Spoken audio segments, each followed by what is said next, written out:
we are now going to count the number of reads that were assigned to each gene. In other words, we are going to perform gene quantification. We are going to use feature count to do this. And this time, what we are going to use is that we will use the BAM files. That's what we are going to use for the next activity. So let's continue. So we will call feature counts and then we will supply the BAM files to it, this one and then this one. Before we do that, let's first create a directory. So we will say make the counts. So this directory is where we will store the outputs. So now we have a directory created. So we will say feature counts. And then we will say -t. And then we will say 8. That means number of threads. We are going to say -s. That means unstranded. That will be 0. And then we say -p. So the -p indicates that we want to count fragments instead of reads. And then we are going to say -t. -t indicates that the feature type filter is exon. We are interested in exons. That's what it basically means. So we will specify exon here. Okay, so that is also done. We are also going to say -gen and say gen ID. So this means that we are going to use the identifier gen ID. Now we are going to specify another flag here, which is -q. So -q here is used to specify the minimum mapping quality. So here we are going to use 10. We are going to use 10. And we're also going to say -a to specify the GTF file. So the GTF file can be located here.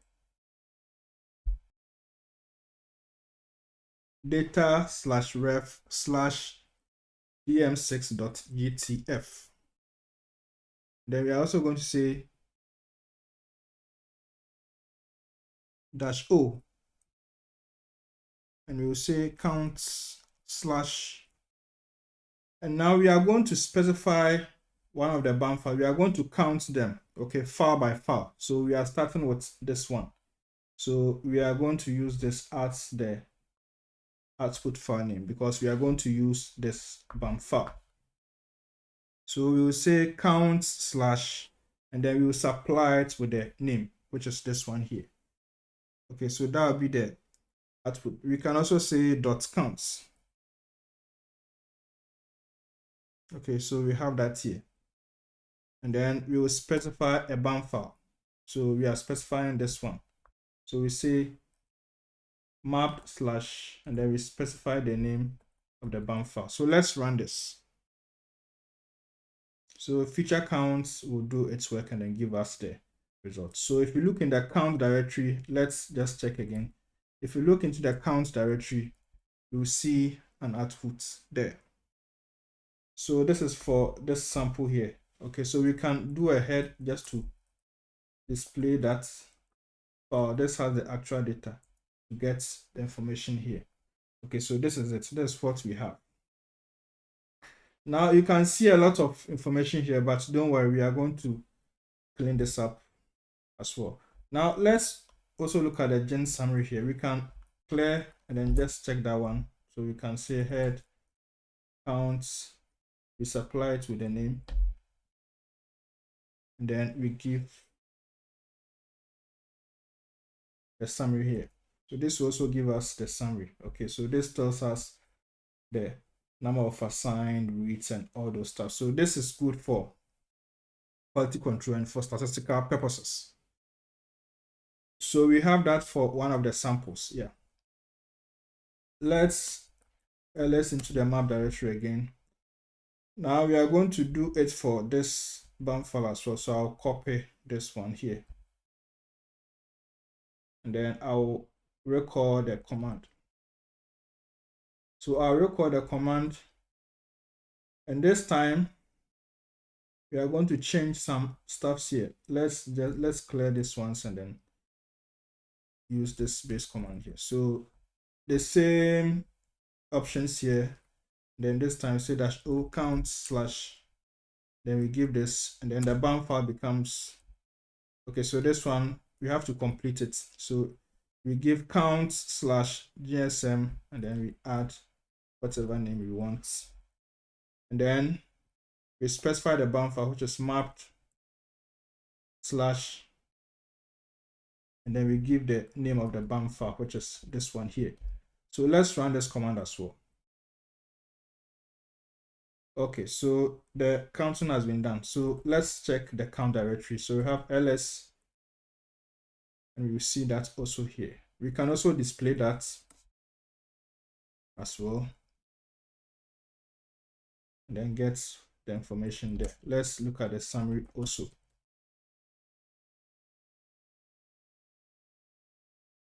We have the summary here as well. So we have those two files there.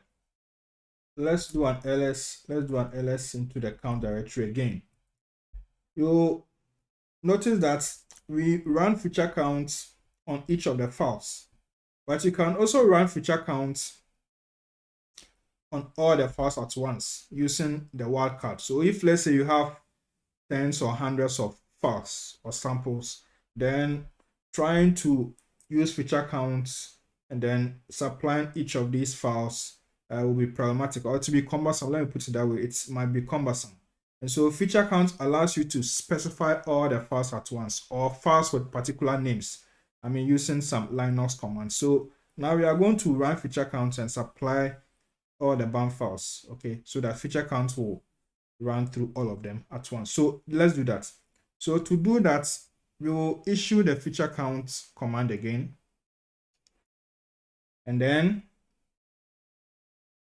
when we get to this output -o, I'll say counts, and then I'll say slash, and I'll say gen.counts. This will be the name of the output. And then when we go to the BAM file, we will say mapped /star.bam.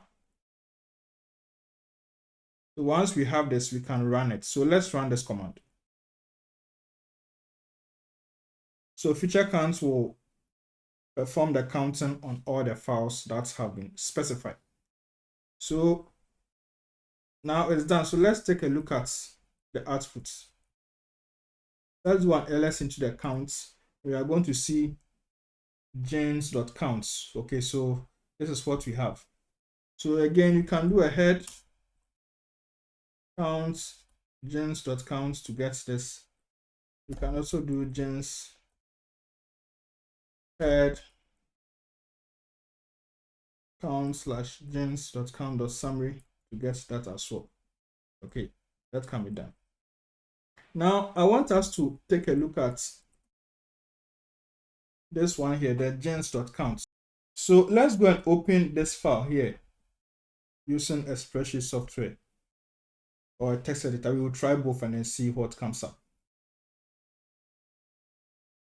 So I have the file here, this one here, which has both samples. So let's open it with a text editor. So this is what we have. So this is what we have. Okay. Now, if you open it with a text editor, you have this. You have lots of information here, which can be very confusing. So let's try to open it with a spreadsheet software.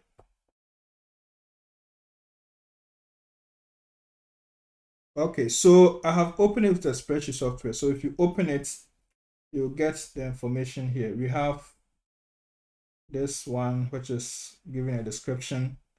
We also have this here. We have gen ID. We have chromosome. We have start and strand lengths. And we also have the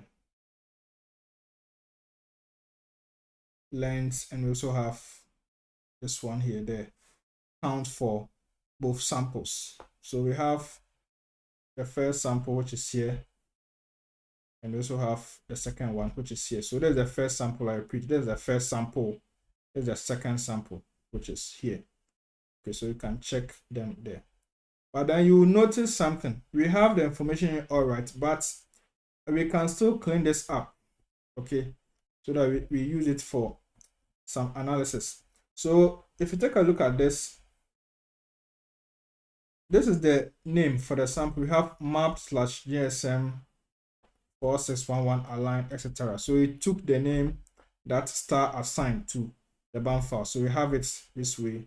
We also have it this way. So this name here, we can clean it and make it better, because ideally what we want is to use this one here, this ID here. That's what we want to use. And so you can write a bash script or Python script or R script to extract the information and properly format whatever is here. I already have a script that I use to process files like this, so I'll show you how that script is used. I'll first do an ls to display the file. Okay, so there's it. There's the script. Okay, so this script requires two inputs. It requires the read count file. In this case, it's gens.counts. Okay, it also requires a text file that contains the sample IDs that you want to use. So I have my text file here, and that is it. So I'll display it for you to see. So I'll say cat samples.txt. So I have the names here. So these names will be used to replace the ones in the original file here, because a new file will be generated. So this is how we execute the script. So we say // and then we supply the file name that is for the scripts. Okay, so we are basically calling the scripts, and then we have to supply it with the input. So we first have to supply it with the read count file, and that will be counts/gens.counts, and then we supply it with the text file which contains the name that we want to use, and that is samples.txt. Now let's execute this script. Okay, the formatting has been done. So if you do an ls into the counts directory, you are going to find a new file called gencounts.final.counts. What you need to know is that the script will always place the new file it generates into the directory which has the original file. Okay, so take note of that. And by the way, I'll leave the download link to this script in the description box, so you can use that to download the script and then use that on your own data. Now let's take a peek into this file. Okay, the one that we generated. It contains the read counts for the gens and then the samples. So I'll say head, and then I'll say counts/gencounts.final.count. So let's display the content. So we have that here. So we have gen ID. We also have the samples, this and then this. So we have the gens here. So the count for each gen in each sample will be displayed. Okay, so that's what we have here. So everything has been formatted nicely for us. Okay, we are now going to open the new file that we generated, this one here. We are going to open it using our spreadsheet software. So let's do that.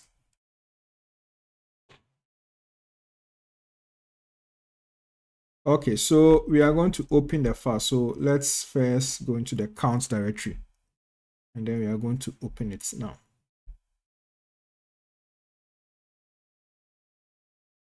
Okay, the file has been opened, so you can notice the difference. Just look at what is here. Let's just open it, and then let's look at what is here. Okay, so we have that here.